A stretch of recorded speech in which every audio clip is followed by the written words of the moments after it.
Në fillim të viteve 70, në rrugën Fortuzi në Tiranë, shpesh intelektual të kryeqytetit ndalnin hapat në shtëpinë e profesor Yunus Bllakçorit, i cili, i mbetur pa punë prej vitesh, kishte nisur të jepte mësime private të gjuhëve të huaja, kryesisht italisht dhe frëngjisht. Por, mes dhjetëra studentëve që kishin vetëm qëllim të mësonin gjuhët të huaja, kishte edhe të infiltruar nga sigurimi i shtetit, të cilët hynin në studion e profesorit për t'i vjel atij biseda dhe informacione sipas direktivave të drejtuesve të sigurimit. Dosja voluminoze që sigurimi kishte krijuar për Yunus Bllakçorin prej afro çerek shekulli do të vijonte të mbushej me raporte spionësh edhe gjatë periudhës 1971-1975, kur një ngjarje e re po tërhiqte vëmendjen e agjentëve. Me shpejtësi, ata do të vilnin informacione dhe do të përgjonin biseda për të bërë gati një goditje të re ndaj profesorit, për ta çuar në internim në moshën 80 vjeçare.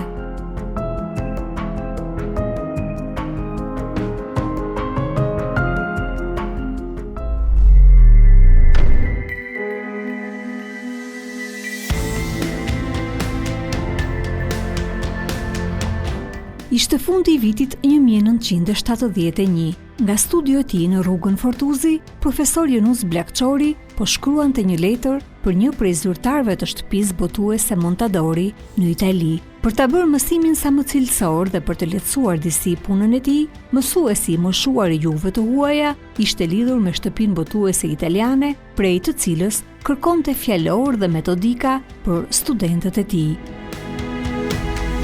Pas këtij letërkëmbimi, atij do t'i sillnin nga Montadori një pako me libra përmes tregtarit italian Emilio Nicotera, I cili, sapo kishte mbërritur në Tiranë, kishte kërkuar të takonte profesor Bllakçorin.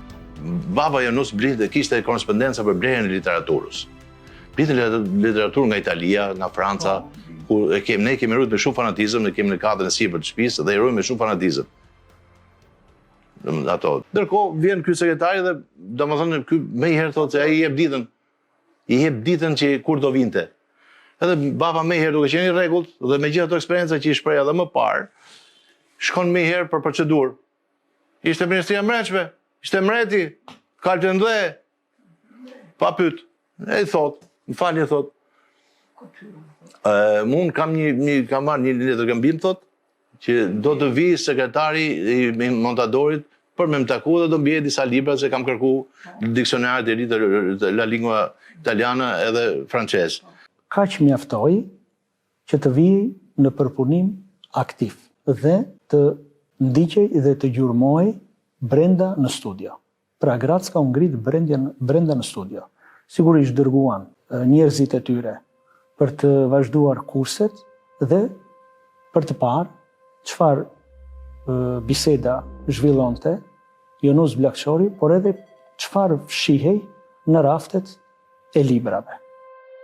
Në dokumentin sekret të datës 29 janar 1975, punëtori operativ Enver Miloti, ndërsa mundohet të argumentojë veprimtarinë kundër regjimit të profesor Yunus Bllakçorit, shkrua ndër të tjera për këtë ngjarje që lidhet me fjalorët dhe vizitën e italianit Emilio Nicotera në Tiranë. Konkretisht në janar 1972 në Tiranë erdhi tregtari italian Emilio Nicotera dhe kërkoi të merrte kontakt me Yunusin, por nuk mundi. Në janar 1973 erdhi përsëri dhe I vajti direkt në shtëpi Yunusit, ku qëndroi për rreth 1 orë gjysmë. Se çfarë është biseduar në mes tyre nuk ka qenë mundur të mësohet. Por nga kontrolli postar u kap një letër I Yunusit adresuar Emilios, me anën e të cilës përpiqet ta vëjë në dijeni se Josif Qyqja ndodhej në burg dhe I dënuar me 8 vjet. Nisur nga porosia e shokut ministër dhe sekretarit të parë të Komitetit Partisë Tiranë, u bë propozimi për internimin e tij dhe komisioni e aprovoi.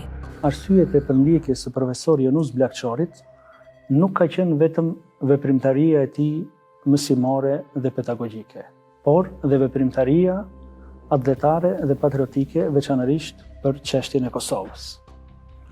Bashkëpunëtorët e sigurimit të shtetit duke gjurmuar në studion e tij dhe duke i bërë pyetje për çështje të ndryshme, kombëtare dhe ndërkombëtare, kanë arritur që të marrin një mendim për Kosovën, ku profesor Jonuzi ndër të tjera i thotë: për Kosovën është derdhun gjak, vite me radhë. Ajo është Shqipni dhe nuk mund të mbetet në Jugosllavi. Autonomia nuk është zgjidhje. Kosovës i duhet pavarësia. Unë kam besim se ajo ditë e bekueme ka me ardhë, sepse Evropa dhe Amerika po rishikojnë qëndrimet e tyne. Mukja dhe pas lufta dëshmuen se nga kjo qeveri, nga qeveria komuniste, dhe nga Rusia nuk duhet me shpresue. Kosova me hir, a me pahir, ka me u çlirue. Në një raport të bashkëpunëtorit Leka më 21 korrik 1964, thuhet se Bllakçori ka hapur në një rast të çështjen e Kosovës dhe fatit të shqiptarëve të asaj treve në fund të luftës së dytë botërore, të cilët u masakruan nga brigadat partizane të Shqipërisë, dhe se këtë fakt vetë Jugosllavia e dëshmonte në fund viteve 50 duke propaganduar përmes një ekspozite fotografike që t'i kundërvinte kosovarët kundër Shqipërisë. Më kujtohet 5-6 vite më parë në Shkup kishin bërë një fotoekspozit duke vjedhur dokumente që këtej në fotografit njësive partizane të komanduara nga Shefqet Peçi dhe shumë oficerë të tjerë se si masakroheshin dhe vriteshin kosovarët gjatë luftës nacional çlirimtare, kur brigadat partizane hynë në territorin jugoslav në ndjekje të gjermanëve. Me këtë fotoekspozit, jugoslavët ju thoshin kosovarëve se vrasësit e vëllezërve dhe prindërve tuaj janë udhëheqësit e sotëm të Shqipërisë.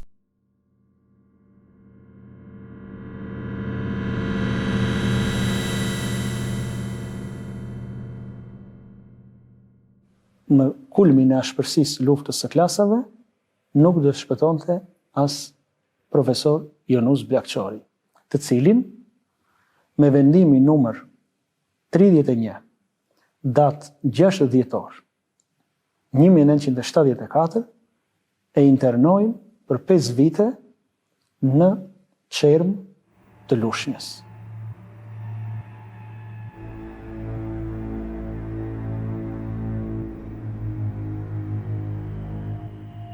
Një natë të ftohtë të fundjanarit të 1975-s trokitën me rrapullim në derën e profesor Bllakçorit. Ajo natë do të shënonte fillimin e rrugëtimit më të vështirë të jetës.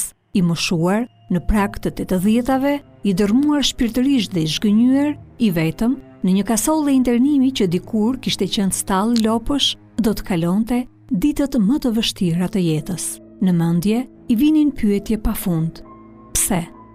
Pse i shpërblej kështu mundi 8 dekadave në shërbim të atë dheut dhe të dijes, kur dhe si kishte nisur kthesa më e vështirë e jetës së tij.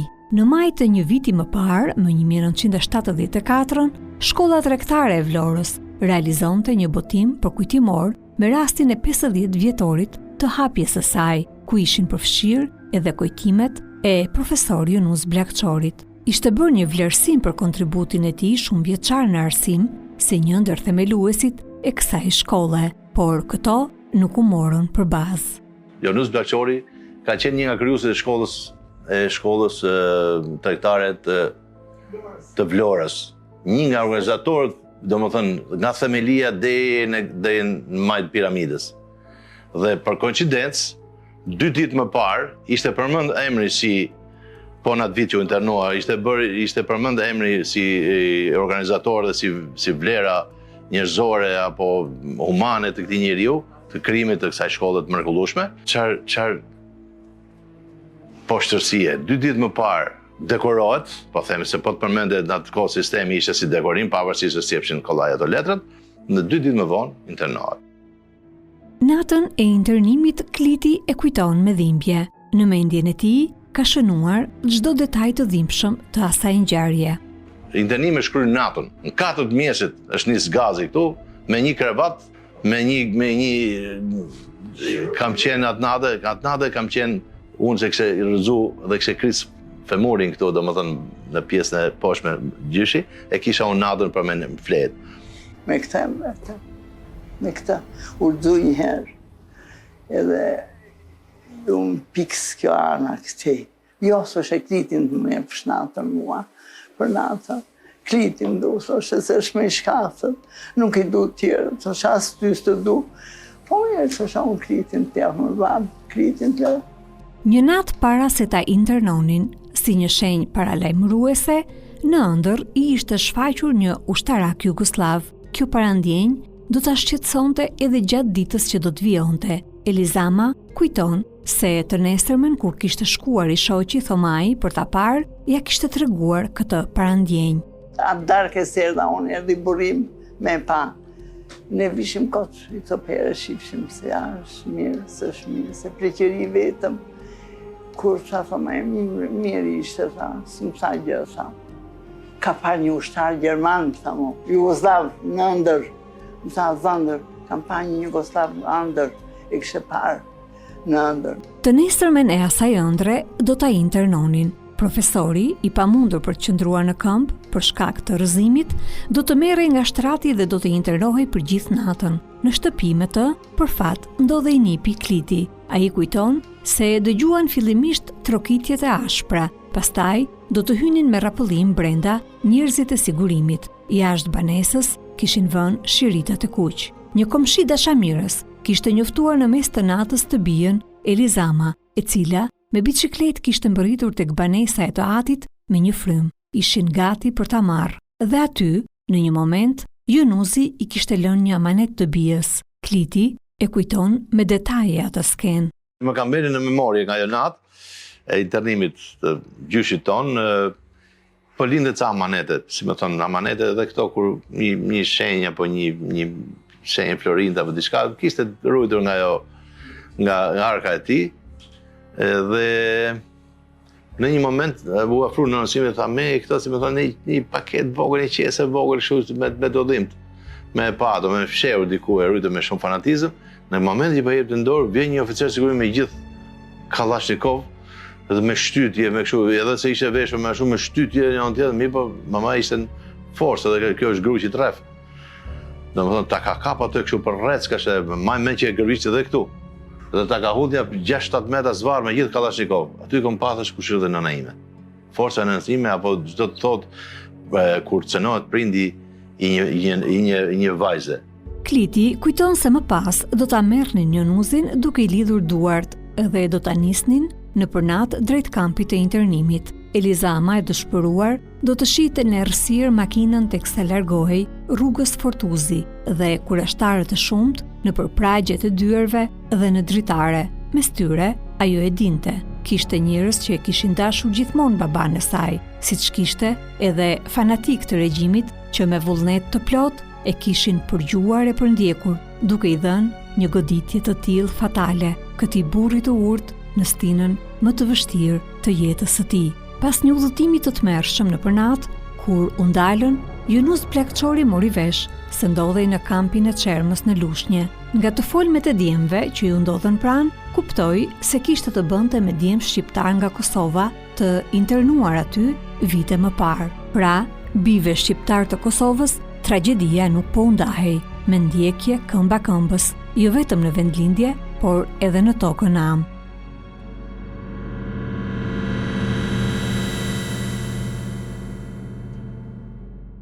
Vajza e vetë me Elizama, me bashkëshortin, mjekun e njohur Thomanano dhe nipin Kliti, janë gjendur pranë në këtë periudhë të vështirë, të paktën 2 herë në javë, duke u nisur nga Tirana për në kampin e internimit. 2 herë në javë që ushqimet me këta, niseshim nga Tirana, neve me torbat, me tren, dhe në Rogozhin, pasaj hipshim, ecshim. Qoheshim 5 mëngjesit. 5 mëngjesit. Po, dhe kapshim trenin ke stacioni trenit. Zbriqim Rogozhin ke fabrike sapunit. Rruga me vështirë ishte Rogozhin, kthesa e Çermës. Ku sot janë bërë rrugët që ke qef të shohësh, ishte Bal Dynjaja, kaloshim lumin dhe ishte fati madh kur gjeshim në karrocë me pleu, të ngarkuar me ple, që i thosh, "Amana, zotni na merr, sa do." Sa do. Edhe kur na merrte, sikur na merrte, sikur ishte në avion sot. Si në avion sot. Fati i madh. Po kjo rrugë bëhesh edhe në kthim. Kjo rrugë bëhesh edhe në kthim. Ato familje të mrekullueshme atje unë nuk kam pa, domethënë njerëz që ishin një unitet i mbrëmshëm atje në internim. Domethënë mungo kjo çoj aty merr këtë, ashtu si edhe ne e bënim për ta, domethënë pa ata bënin më shumë se ishte kohë më gjatë. Ne shkojmë 2 herë në javë me çanta, me torba, i thoshim atë kohë, se torba dogu. Bëshin gjak këto krahat. Kishte familje të mrekullueshme, ku në një harmoni e mbrëmshme pa parë, sikur jetoshin zë një lik. Domethënë nuk e hipshin fytyrën. Urrëtia e madhe ishte dukeshe bashkëqare, domethënë që deshin sistemin njëri tjetër. Edhe kjo dukesh edhe se fund fare ke një ushqim i vogël i kombinuar, jo po e lajon copat, po e lajon këmishën, domethënë shikoshim, nuk mungonte gjë. Kur shkonim ne ishim pothuajse të bëra punët. Edhe një ndeshmëri e jashtëzakonshme. Ne të dy kemi shku gjithmonë. Unë qajsha shumë kur shkojsha aty. Qajsha unë. Thosha ajo zonja që ishte nga Shkodra, nga Gurizi ishte ajo. Një Shkodrës. Thoshe, "Mama, këmi kënaq fëmijët me histori kur vin nga puna", më thoshe mu. Dëften historira kënaqen. "Pse qanë ti", thoshe mu. "Si e majnë fëmijët e mi këtë semanas ti?" "Po pse më bushesh e mendja mua?" Baba Jonuzi ishte jashtëzakonisht i dashur, ato i tregonte historira, gjëra të gjalla që ka jetuar. Atje gjatë kohëve, flas nga vitet e lindjes së deri aty, eksperienca të papara, me fakte të gjalla, me edhe si duket i bënte edhe për vete, jo si duket po i bënte për vete. Saqë kur e shikon që mamaja lotonte edhe kështu, domethënë po edhe ato sa ke tezializam ne këtu e majmë se kështu baba se kështu, ne kështu, në ushqimin nuk e mungonte se ne çoshim. Një baba im ishte një mrekulli, një burr zëmëgjer. Ishte shumë zëmëgjer, me thënë drejtën, se edhe kishim edhe hallet tjera në familje, se kishim edhe xhaxhain në burg 25 vjet. Po domethënë kishim shumë ciklete sa natyre dhe me kemi përjetu. Po, ja kushtoi domethënë trimërin kësaj gruaje edhe bujarin atij burri, më thënë, ato vitet që ishin 5 vet, ishim 3 fëmijë, ke parasysh domethënë. Siç tregon Kliti dhe Elizama, në këtë periudhë të vështirë të jetës, Jonuz Bllakçorit i ndërpresin edhe pensionin. Kliti thot se fal nënës së tij dhe babait, mjeku Thomanano, Jonuzi nuk e ndjeu asnjëherë mungesën e pensionit, pasi çdo 2 javë i çonin në çerm gjithçka që atij i duhej. Gjithsesi, akti i prerjes së pensionit do t'i prekte moralisht. Si i prende pensionin, tha shumë se apën pension. Tha burri mua, burim. Hajde i mirë këtu, tha ishte komiteti ekzekutiv, kjo këtu. U hyra aty mena, unë tha shumë, unë duat pensionin e filanit, tha shumë. Nuk merë pension, tha filani. 60 si ishte ajo. Nuk përfitojnë 60, e morëm këta, e morë e veshti thoma, thash që më qonë. I thash burri timur, që më qonë, thash mu për pension, a i s'kërkon dhe pension. E morë e veshti që këta e du për vete të hanë, thash edhe dora, ika. Në këtë periudhë, profesor Jonuzi i shkrua një letër vajzës Elizamës, ku thekson mes të tjerash, po e lexoj.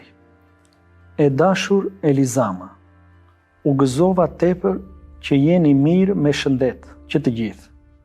Po të dërgoj marrjen e letrës në zarfin që kam shkruar për Kadria Zbiun, ministri i Brendshëm.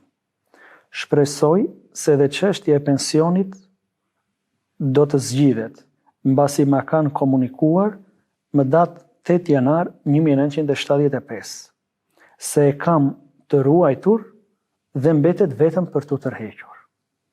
Pres që të vjen në thomaj, sa më shpejt, po të ketë mundësi dhe të më sjellë vitaminën B. Fëmijëvet u puth syt dhe porositi që të studiojnë. Mos u bani merak për mua, jam mirë me shëndet. Ty të puth nga syt. Baba Jonusi. Edhe pse i rrethuar nga njerëz të dashur dhe me vëmendjen dhe kujdesin e pandërprerë të familjes, atje në internim, profesor Bllakçori do të përjetonte dhimbjet dhe zhgënjimet më të mëdha të jetës. dhimbje që shumë shpejt do të bëheshin shkak që atij t'i shfaqej edhe një sëmundje e rëndë. Sa herë që shkonim na thoshte, "Po çka kam bë më bab më ndërno? Unë kam shkruajt libra, unë kam transmetuar historinë, dashurinë, kulturën e vendeve që unë kam studiu. Çat keq kemi bë, pse duhet ne kështu, pse duhet përfundojmë kështu?" Dhe këto ishin motivi i smundjes tij. Unë bab nuk jam, i thoshte nanës time, nuk jam për internim. Unë sot jam kulmi i pjekurisë për të dhënë leksione për historinë dhe marrëdhëniet e flisë gjithmonë për gjyrësinë, e vetmja kohë që mungonte kjo makinë shkrimi ishte ai njeri i shënoi pjesët e mbetura të autobiografisë me shkrim dore. Këtë bënte Jonus Bllashoi edhe në internim. Pjesët që nuk arriti, se nuk e la Mavria, ai shkonte me shkrim. Edhe këto janë pjesë nga dorëshkrimet e tij të atyre viteve. Periudha e internimit ka qenë e shkurtër, nga muaji janar deri në prill, fillim prill 1975-s, pasi ndroi jetë në spitalin e Lushnjës. Do thoshe kohë e vogël, po për një njeri të madh nuk ishte e vogël. Ai nuk vdiq, ai plasi. Ai nuk duroi, plasi dhe smundja e zezë e mori, domethënë.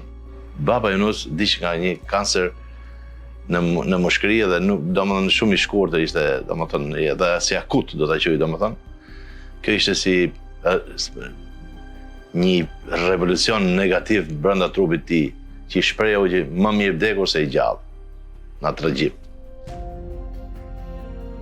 I fyer dhe i tronditur në muajin prill të vitit 1975, ndërron jetë në spitalin e Lushnjës Jonus Bllashoi, luftëtari i lirisë, shkrimtari, profesori dhe publicisti nga Broja e Drenicës. Në Tiranë, kalimtarët tek ecnin nëpër trotuarin e rrugës Fortuzi, vërenin se pas bredhave, dritarja e studios nuk lëshonte më dritë. Një hije e trisht mbulonte shtëpinë dhe ata vetë. E varrosëm në Sharr, shkonim shpesh me nënën time, vazhdimisht i bëm një varr ashtu ndërkohë më i bukur që ishte, me ato libra që kishte vetë, që kishte librin që kishte shenjtorin e vet mbi kokë, edhe me një epitaf mbi të. Ja që ribëm dhe një herë varrin para shumë vitesh, prej e ti qetë aty. Gjithmonë në shpirtin tim ka vlue dashunie vendlindjes sime dhe asaj toke që më riti e më ushqej me bukën e saj, më pajisi me besën e saj të papërkullshme, me traditat e saj të shquara, bujare, aty ku për herë të parë më shkëlqyen rrezet e saj tagimit, ku kundrova në mbrëmjet horizontet e saj të gjera e të pafund në të prenduemi të diellit. Prapa maleve të vigane, shpesher më fluturoj mendja ndërto, të cilat gjatë kohës së mërgimit më ringjalleshin të pikturuar e të bukura, më jepnin kurajo, ma shtonin vullnetin për punë të mbara njerëzore e për vepra të dobishme.